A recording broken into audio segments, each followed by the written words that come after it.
Marie-Pierre Demont, bienvenue dans mes petits coups de gueule pour remettre de l'humain et de l'happy impact dans ce monde à l'envers. Je ne suis pas normale numéro 6.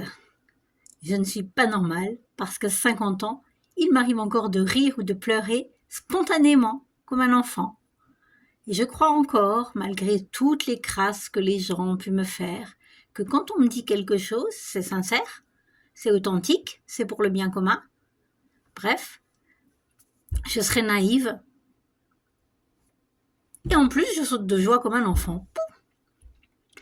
Mais quand j'observe ce monde où rien n'est authentique, tout semble faux, manipulation, et surtout où chacun juge l'autre en permanence sur la moindre parole, la moindre acte, le moindre tweet, eh ben j'ai pas envie d'être normale dans ce monde et de ressembler à ça.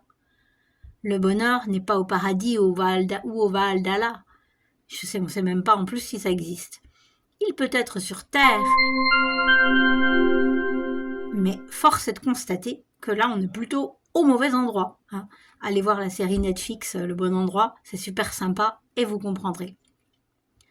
Je ne suis pas parfaite.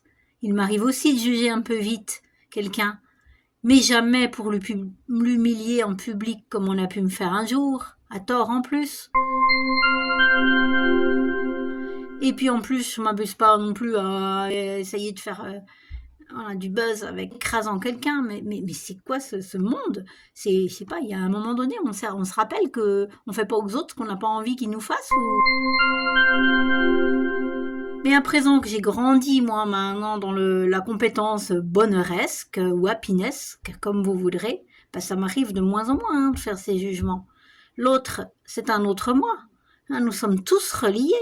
Qui aurait envie de massacrer un membre de son propre corps, ou un de ses yeux? Voilà. Ok, les normes établies sont enfermantes. On a appris aux enfants à se développer à l'extérieur d'eux et on leur a fait croire que c'était la réalité.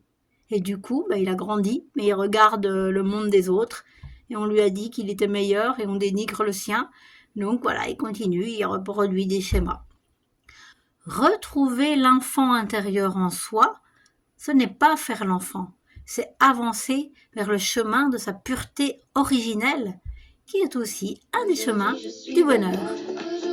Et justement, mon job, c'est aussi d'accompagner les individus ou les organisations vers ce chemin.